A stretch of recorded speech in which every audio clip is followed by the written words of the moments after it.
Hey everyone, and welcome to another Game Explained discussion. I'm your host, Derek Bittner, and I'm joined today by Ash Paulson and Ted Wiesen of Brain Scratch Comms to discuss the first trailer for Shovel Knight's second DLC, Specter of Torment. So let's get started. Alright guys, so they promised that Game Awards would be getting a look at Specter of Torment, and well, Yacht Club delivered, and we got an amazing trailer. Not too long, but it's all pure game. It's basically pure gameplay, and just right off the bat, what'd you guys think? The trailer looks awesome. You know, back when the Kickstarter campaign first started, a lot of people were assuming that these playable night campaigns were going to be very similar to something like Mega Man Powered Up, where it's mostly the same game. You play as the character, like you get a special type of attack or maybe some minor changes in movement, and you know, that would be it. But when Plague of Shadows came out, and now seems like the trend's continuing with Specter of Torment, it's almost like a full-fledged expansion pack rather than just, you know, a bit of DLC, like a minor DLC kind of thing, you know. It looks fantastic, and there's so many interesting things to how Specter Knight moves, and a lot of the level design from the trailer, as far as I can tell, seems brand new. Like, there's very little repeated chunks from Shovel Knight's campaign that I could see in there. So it just looks fantastic overall. I completely agree, and I really have to tip my hat to Yacht Club for continuing to really, you know, stick to all their promises and continue to make all this DLC for free. I mean, this is what was originally promised to Kickstarter backers, yet everyone is reaping the rewards with all this free DLC. So I have to really tip my hat to them because they keep working on these amazing campaigns, this amazing level design, like these great new mechanics, and it's all for free. So I think that's awesome. As for the trailer itself, I'm so excited. Specter Knight looks like he's going to be a little more actiony. Shovel Knight kind of reminds me, like the pacing of the gameplay, Shovel Knight reminds me a little more of classic Mega Man, and I think Plague Knight was a little more methodical as well, whereas Specter Knight looks like he's going to be a little more in-your-face, almost more like playing as Zero in Mega Man X, where you've got his scythe and you've got him kind of rushing, you know, into enemies close up and delivering some damage and bouncing off walls. So this almost feels like it's going to be a little more Mega Man X styled, you know, versus maybe the more Mega Man Classic styled Shovel Knight gameplay. I have to just echo Ted real quick, because that's the thing. When, you know, you hear like, hey, we'll have an extra character, like, okay, it's a new character in just the same old levels, maybe a little remixed here and there just to make it fit. But to see them go all out with these campaigns when they're free, it just blows my mind so much. Like, the dedication they have to this character and this their backers and all that is incredible. And I agree with you, Ash. The gameplay, it looks a lot more fast and frenetic. Like they tried to spice up, of course, with Plague Knight and like how he was throwing all of his potions and stuff, but you could tell it was just going to be a little bit slower than Shovel Knight's gameplay. But this just is all-out action with the way he can move and swing and wall jump and just all those little things. I mean, he can even rail grind on his scythe, which is pretty awesome. That was the so scythe cool. boarding is just, that was one of my favorite things to see, because it seems so out of character for Specter Knight, because he's all like darkness and death and I will, you know, etc. But then you just see him like riding on his scythe like a snowboard, and it's just awesome. One thing that I think looks really cool about this is that it seems like it's, you guys mentioned that it's more fast than Plague Knight. It looks like it'll be a little bit less cumbersome than Plague Knight's playthrough. Not to knock that, because that playthrough was still a lot of fun, and I have beaten Plague Knight mode more than once. It's a little clunky in some areas, with having to switch potions pretty much all the time, and the jumping being a little bit weird with the double jump, and then you have to charge a bomb. It's not very intuitive, I guess is the best way to put it. Whereas Specter Knight seems a lot easier to pick up and play, which I think matches the original Shovel Knight a little bit more. So that, I think, is probably what has me most excited about the actual gameplay when it comes to Specter Knight's mode. Yeah, actually, I think you touched on something pretty vital there, Ted. I kind of feel the same way. Like, I've finished Plague Knight's campaign a couple of times, and I liked it. But, you know, when I'm just sitting around and I'm just thinking of something that I want to play maybe for 20 minutes before I have to go out somewhere, and I think of Shovel Knight, I always pick Shovel Knight and not Plague Knight, because that's just easier to kind of jump right in and play, you know, a really fun platforming level. And there's just less figuring out that you need to do, compared to Plague Knight, which it's a little more methodical and a little clunkier by design, which is fine, but I agree with you that Specter Knight kind of seems to be more of a return to that just instant pick up and play appeal that Shovel Knight had. So I'm very happy about that. Yeah, it seems to me like there's a greater focus on platforming too. Like a good chunk of that trailer was dedicated to just showing how Specter Knight moves, and he like using the scythe to grab onto things and go along the side, and then wall jump across other things, like with very little actual platforms around it, in order to try to figure out the geometry and just showing his movement more than anything else. That's what I got across on this. And then by the end of the trailer, that's when they started showing his new sub weapons and actual combat bits for him, which it does definitely seem like, I don't know if he's going to be the strongest. Like, for some reason I have a feeling he's not going to be as strong as Shovel Knight, but he's going to be faster and much more agile. It looks very kinetic, I think, is the big thing. Like, you can go through a level without needing to stop a whole lot, which you do have to stop every once in a while when you're playing Shovel Knight, as Shovel Knight, I should say. And that's mostly just because you need to wait for the right time to shovel bounce on things and such. But it seems like Specter Knight can keep on moving, much kind of like, not really like Sonic, but somewhat closer to that. And it looks really cool the way that he moves. And I think Specter Knight might have some of the coolest looking speedruns of the game. And that's even including Plague Knight, which if you ever watched a Plague Knight speedrun, it's insane. Look it up. Totally. And I mean, again, that kind of idea of flow and there being more kinetic energy in the gameplay, again, reminds me a lot of Mega Man X, where you're just always dashing around. Or if you played through the game several times, you're always dashing, you're always wall jumping. There's just always a sense of movement. You're not stopping and thinking that often in Mega Man X. Again, if you're trying to speed run it or if you know what you're doing. So this to me seems like the kind of campaign where, yeah, it's going to be great for speed running, and once you get down the stage design a few times for every stage, you're going to be able to just speed run these stages and feel great doing it and just bounce off the walls and really get stylish with Specter Knight, which is kind of what I'm getting from the trailer. I'm really looking forward to that. I'm actually quite curious also about the plot. I actually heard, like, I unfortunately have yet to have the time to actually play through Plague Knight's campaign, so I'm not sure of the story, but I heard people were surprised about how in-depth that was, and it seems like we're getting that again with Specter Knight, how it's a prequel to Shovel Knight, and it's about him forming the Order of No Quarter, and we even see within the trailer flashbacks of Specter Knight when he was still, I guess, alive. Yeah, which I love. I love that Yacht Club keeps taking the chance with these DLC campaigns to contextualize Shovel Knight's world. I mean, it doesn't seem like any of these campaigns are going to be actual sequels, which is fine. I think that should be left until the actual sequel, whether that's Super Shovel Knight or whatever. But I do love that we're getting so much more context for some of the characters in the background of Shovel Knight's story. Like, again, with Plague Knight, we had Mona, who was promoted from a side character to a main character, and I thought that was awesome. So now, not only are we getting potentially the backstory of Plague Knight and the Order of No Quarter, we're getting more context for all these characters, how they interact with one another, and I mean, we saw Black Knight seems to have a more kind of fleshed out role this time around. At least he has a new mech or steed that he's riding, so that's pretty cool. And I love that they take the chance with these DLC editions to really fill out Shovel Knight's world and tell these really fun stories. I agree tenfold. The original Shovel Knight campaign, I think, has one of the best written stories and games that we've seen probably in the past 5 years. And part of that is due to the fact that I believe it's under 20,000 words total in the game. So a lot of it is due to very small details, a lot of inferred things. It's a beautifully written script and a very funny game as well. So, the original Shovel Knight's great, and I love Plague of Shadows' plot too. The relationship between Mona and Plague Knight there is very, very believable, and there's a lot of really, really cute visual humor in that game as well. So when it comes to Specter Knight, I think this will probably be the darkest, or at least the most serious of all of the expansions that we've seen so far.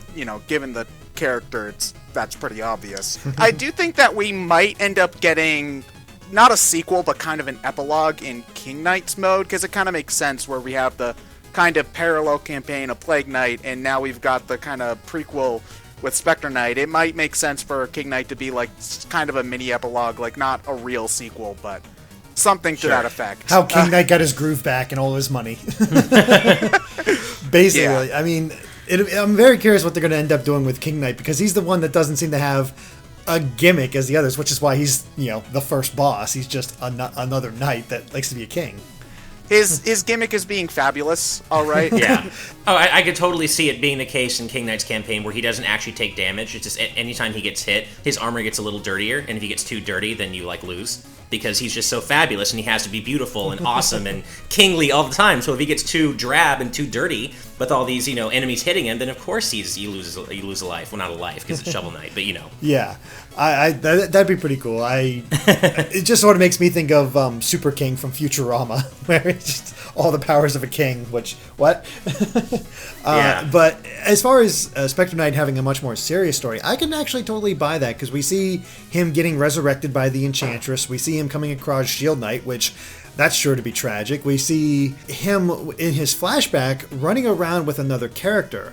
And I'm curious whether that's another playable... I doubt it's a playable character, but I'm wondering what that other character has to do with everything, Yeah, I mean, me too. From what I can tell, it doesn't look like any of the other playable... any of the other major NPCs in Shovel Knight. It could be one of the other Order of No Quarter Knights just without his mask, but I kind of doubt that, considering that the only other one that even closely resembles the body type is, I think, Propeller Knight, and I doubt that it's him. Mm-hmm. I got no clue. And one of the things that shocked me the most was one of the side characters that you fight on the overworld. I'm blanking on his name, but it's Ray's, I think. Yeah, Ray's Seatlan. Yeah, he's completely obliterated by a bunch of magic at some point, which is very bizarre for me, because he's a relatively minor character, so I'm wondering if they'll try to take one of the backer characters and give him a more major role like they did with Baz in Plague Knight's campaign, which was also awesome. That would be cool, actually. I forgot about how they gave Baz an extended role, or an expanded role in Plague of Shadows, so I would love to see Raze get the same thing in Specter of Torment. Yeah, that would be really cool for me. It would make sense. I mean, there's three. What are there? There's three backer characters to show up. Four. Oh, four. Okay. There are four. Yeah. So maybe in the King Knight's campaign, Mr. Hat and the Phantom Striker will get a little more attention.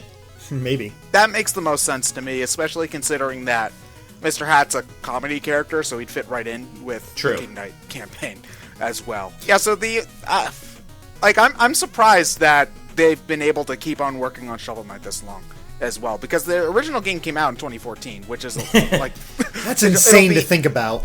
And I don't think we've gotten any Shovel Knight content in about a year, I think, because the Amiibo came out about this time last year, didn't it? Maybe a little bit earlier. Kind of did, didn't it? Yeah. And then, Plague Knight came out. Yeah, okay.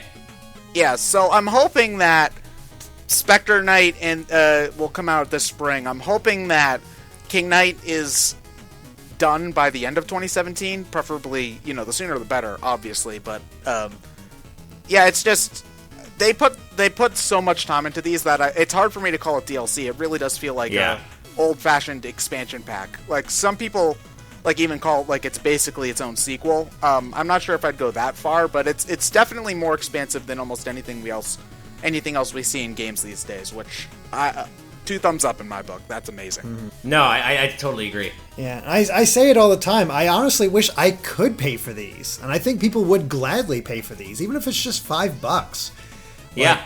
Give them some worth. I mean, yeah, I know they had a successful Kickstarter campaign and had these backer promises, but I don't know. It just feels so crazy that they've been working on this for so long without being able to go to the sequel where they can make money, and they're still working hard on delivering all this old stuff. Or, I mean, just what if they... I don't see why they don't just... Well, I do see why they don't, but they could easily charge non-backers for these DLC campaigns. Give it to the backers for free, no problem. But as I should have backed it, I didn't. But as a non-backer, I would be happy to pay for these DLC campaigns. No problem. But but they give it to everyone for free, not just the backers, which is really big of them. Not to mention that I don't think the game hasn't gone up in price at all. So assuming that you're buying it digital, it's still, you can, once all this comes out, you can get a massive game for $15 online easily. Mm-hmm. So yeah.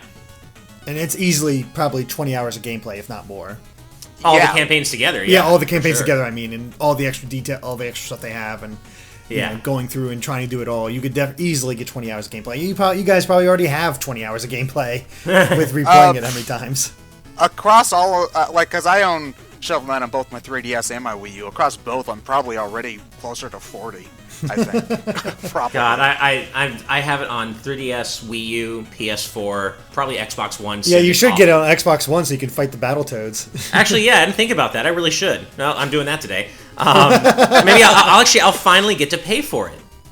This is my chance to finally pay them for Shovel Knight, so that's good. Mm-hmm. I'm happy with that. What I was going to say, actually, vis-a-vis the release date for the King Knight campaign, if I remember correctly, and correct me if I'm wrong, but I seem to remember that in a recent interview or something, in an update, they said they were working on the Specter Knight and King Knight campaigns simultaneously. They did say that. They did say that. So, yeah, they were doing that in a bid to release Specter Knight and King Knight a little more close together, instead of having people wait so long like they did for Plague Knight. So I do think we're going to see the other two campaigns a little more quickly than it took us to get Plague Knight by himself. So that I'm excited about. I mean, under that idea, I could totally see Specter Knight in the spring, King Knight in the summer, and them being able to work on the next game they want to work on, whether it's Super Shovel Knight or maybe they want to take a break from the Shovel Knight series at this point. Who knows? Yeah.